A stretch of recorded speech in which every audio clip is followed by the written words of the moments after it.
Atenção, o sul do Brasil enfrentará chuvas significativas, temporais e quedas de temperatura, enquanto outras regiões do país terão tempo seco com acumulados maiores de chuva previstos no extremo norte da região norte e faixa litorânea do Nordeste. Enquanto isso, na China, Pequim registra as chuvas mais fortes em 140 anos devido ao tufão Doksuri, causando inundações e danos na região, com 21 mortes confirmadas e milhares de pessoas fora de suas casas. E no Japão, o tufão Kanun atinge o sul do país pela segunda vez após uma trajetória surpreendente e incomum, causando transtornos e prejuízos com ventos fortes e chuvas torrenciais. Neste vídeo, vamos analisar como ficará o tempo no Brasil nessa semana e também fenômenos climáticos extremos na Ásia. Será que vai chover na sua cidade? Quer saber a resposta? Então, vem comigo!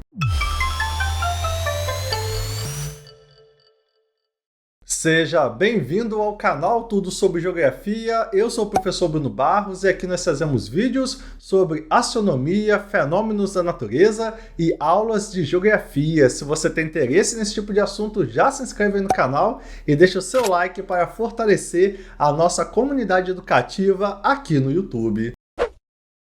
No vídeo de hoje, vamos fazer aquela análise de como ficará o tempo no Brasil neste início de semana e vamos analisar alguns fenômenos climáticos extremos pelo mundo. E já comenta aí como está o tempo na sua cidade agora. Tá chovendo, tá calor, tá fazendo frio? Comenta o nome da sua cidade, a condição climática neste momento. A sua opinião é sempre muito importante e eu gosto muito de ler o seu comentário aqui embaixo, então capricha no comentário. Nesta segunda semana do mês de agosto, teremos uma virada no tempo mais significativa no sul do Brasil após a passagem de uma frente fria.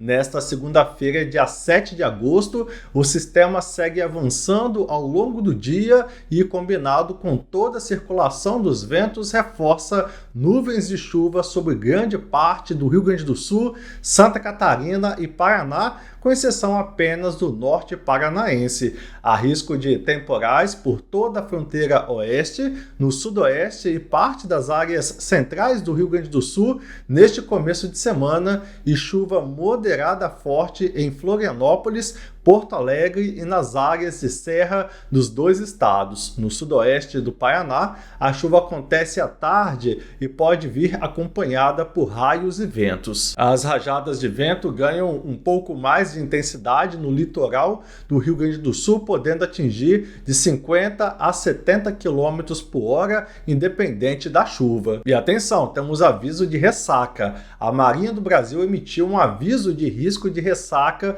com ondas de 2,5 metros de altura entre Laguna, em Santa Catarina, e Paranaguá, no Paraná, nesta segunda-feira. Em Chuí, no Rio Grande do Sul, e em algumas áreas do litoral sul de Santa Catarina, as ondas podem chegar até 3 metros de altura. O sistema se afasta já na terça-feira, dia 8 de agosto, mas entre a terça e a quarta-feira, dia 9, a circulação dos ventos mantém toda a instabilidade ativa sobre a região, favorecendo a continuidade da chuva. O tempo fica encoberto e chuvoso, principalmente no sul do Paraná, leste de Santa Catarina e nordeste do Rio Grande do Sul. A atenção especial vai ficar para o centro-leste da região sul, entre o litoral e todas as capitais, especialmente nesta quarta-feira. Atenção para acumulados em torno de 40 milímetros em Porto Alegre, 50 milímetros em Florianópolis e 30 milímetros em Curitiba apenas neste dia. As temperaturas vão diminuir. Depois de um fim de semana quente e seco,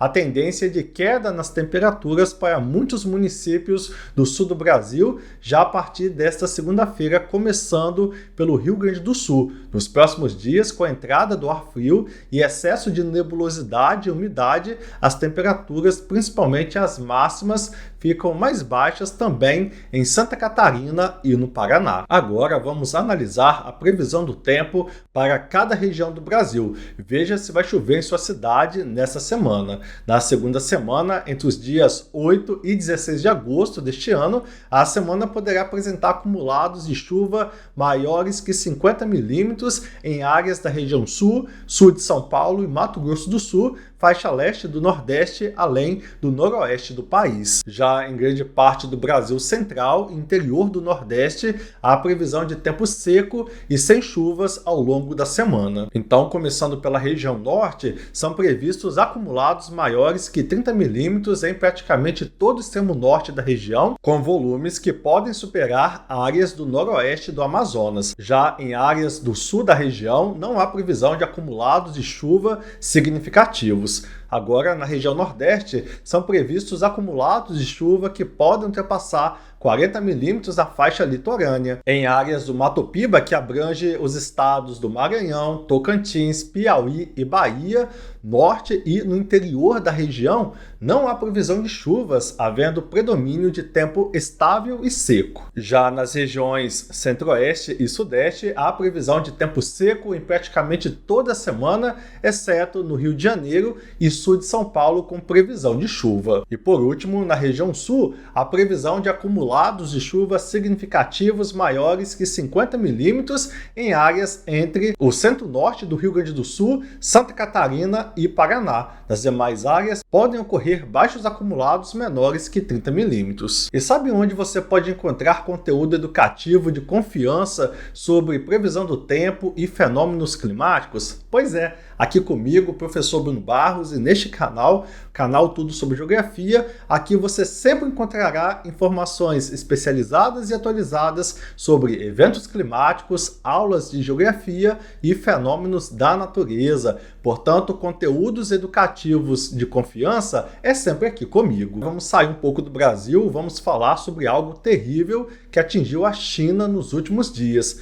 Pequim registrou as chuvas mais fortes em 140 anos. A capital chinesa vivenciou nos últimos dias um recorde impressionante de precipitação em 140 anos, resultado da passagem do tufão Doksuri, que deixou a capital e regiões vizinhas amplamente afetadas. Na quarta-feira, dia 2 de agosto, as autoridades chinesas confirmaram que Pequim registrou nos últimos dias as chuvas mais fortes já assinaladas desde que os registros começaram há 140 anos. As primeiras medições precisas feitas na China datam de 1883, o recorde anteriormente estabelecido é de 1891, quando Pequim recebeu 609 milímetros de chuva. O fenômeno ocorreu devido aos requisitos do tufão Doksuri, já como tempestade tropical que inundou a região da capital e transformou as ruas em verdadeiros rios, obrigando as equipes de emergência a utilizar lanchas para resgatar os moradores retidos. Pequim e a província vizinha de Hebei foram atingidas por fortes inundações, com as águas subindo a níveis perigosos. A chuva que caiu destruiu estradas e provocou danos no suporte de energia e no abastecimento de água. A capital chinesa registrou 744 milímetros de precipitação, a quantidade máxima de chuva durante a tempestade entre as 20 horas do sábado, dia 29 de julho, e as 7 horas da manhã da quarta-feira, dia 2 de agosto. Para se ter uma noção, a precipitação total, a chuva total do ano passado em Pequim não ultrapassou os 500 milímetros. O tufão Doksuri atingiu a China depois de causar deslizamentos de terra mortais nas Filipinas. A tempestade atingiu a província oriental de Fujian na manhã de sexta-feira, depois de trazer fortes chuvas e ventos para algumas partes da região de Taiwan, especialmente o arquipélago de Penghu. Nas Filipinas, o evento havia causado causado 39 mortes na ilha principal de Luzon, incluindo 26 no naufrágio de um navio de passageiros. Um rastro de destruição e tragédia. O número de mortes confirmadas na China aumentou para 21 na quarta-feira, 2 de agosto, depois que o corpo de um socorrista foi recuperado. Pelo menos 26 pessoas continuam desaparecidas. Milhares de pessoas estão em abrigos em escolas e outros prédios públicos nos subúrbios de Pequim e em cidades vizinhas. O governo central já desembolsou mais de 6 milhões de dólares para ajuda humanitária nas províncias afetadas e destinou outros 14 milhões para apoiar a reconstrução em Pequim e na província vizinha de Hebei. A capital chinesa observou pelo menos 12 casos de chuva intensa trazida por tufões desde que as autoridades começaram a manter registros, segundo a imprensa estatal, sendo relativamente incomum registrar episódios como o que ocorreu agora. Mas os fenômenos climáticos extremos não estão ocorrendo somente na China, não. Veja o que ocorreu no Japão. O tufão Kanun, em uma trajetória surpreendente, atingiu o sul do Japão pela segunda vez. O ciclone tropical Kanun já atingiu as ilhas do sul do Japão nesta semana como um tufão de categoria 4, causando muitos transtornos e prejuízos. E agora, de uma forma completamente inesperada e incomum, retorna a essas mesmas ilhas como uma tempestade tropical. Um poderoso ciclone tropical chamado Kanun atingiu as ilhas japonesas das províncias de Okinawa e Kagoshima entre a quarta-feira, dia 2 de agosto, e a quinta-feira, dia 3, com ventos de quase 200 km por hora e chuvas torrenciais de mais de 200 milímetros, sendo responsável pela morte de 2 pessoas, deixando mais de 60 feridos, além de provocar um corte de energia para cerca de 200 mil residências. Kanun se desenvolveu no final de semana passado a oeste de Guam, se fortalecendo gradativamente até se tornar um tufão durante sua trajetória para o noroeste. O tufão chegou à intensidade de um furacão categoria 4, pouco antes de atingir as ilhas do sudoeste do Japão. Após sua passagem pelo Japão, Kanun continuou sua trajetória para o noroeste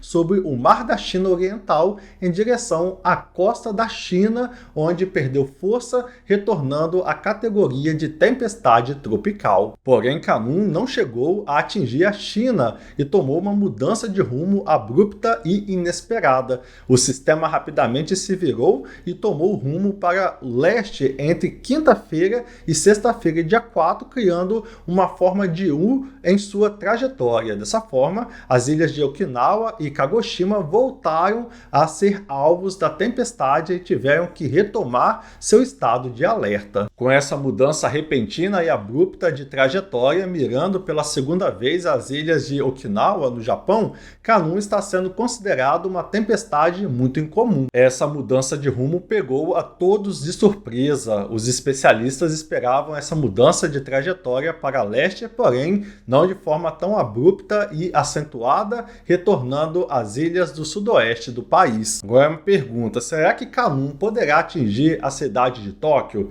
Bem, neste sábado, Kanun já alcançou ainda como tempestade tropical o arquipélago de Ryukyu do Japão, onde estão localizadas as províncias de Kagoshima e Okinawa, levando novamente muitas chuvas e ventos fortes para esta região, que ainda se recupera do primeiro impacto deste mesmo sistema. Kanun, além de atingir pela segunda vez as pequenas ilhas ao sul do Japão, deverá atingir a grande ilha de Honshu no início da semana. Após passar por essas ilhas, espera-se que o sistema mude sua trajetória novamente, passando a se mover para norte em direção ao sul da principal ilha do Japão, Honshu. Apesar da trajetória do tufão ainda ser incerta, espera-se que Kanun atinja no começo da próxima semana as ilhas de Kyushu, Shikoku e Honshu. Esta última é a maior ilha do Japão, onde fica localizada a capital do país, Tóquio. Apesar das previsões indicarem que Kanun atravessará o sul da ilha de Honshu, a cidade de Tóquio, que fica localizada na porção central norte da ilha, deve se preparar para alguns impactos dessa tempestade. Kanun passará entre as regiões de Nagasaki e Hiroshima na quarta-feira, dia 9, provocando ventos fortes e grandes acumulados de chuva. Após sua travessia pelo sul do Japão, Kanun seguirá rumo às Coreias do Sul e do Norte, porém, ainda não é possível saber como o sistema afetará esses países. Muito bem, hoje você viu aqui como ficará o tempo no Brasil nessa semana e falamos também sobre o clima extremo na Ásia, em especial no Japão e na China. Agora me diz como está o tempo aí na sua cidade agora. Tá chovendo? Tá fazendo frio? Tá calor? Comenta o nome da sua cidade, a condição climática neste momento. A sua opinião é sempre muito importante e é muito legal ler os seus comentários, a sua participação aqui embaixo. E agora chegou a hora de você compartilhar esse vídeo com todo mundo que você conhece. Então pega o link desse vídeo e envia em todos os grupos de WhatsApp que você participa. Posta no grupo da família, no grupo do trabalho, no grupo da escola. Você conhece alguém que mora nos países que eu citei, no Japão ou na China? Envie esse vídeo para eles também. Vamos ajudar o maior número de pessoas a ter acesso ao nosso conteúdo educativo. Muito obrigado por assistir esse vídeo e até a próxima. Valeu!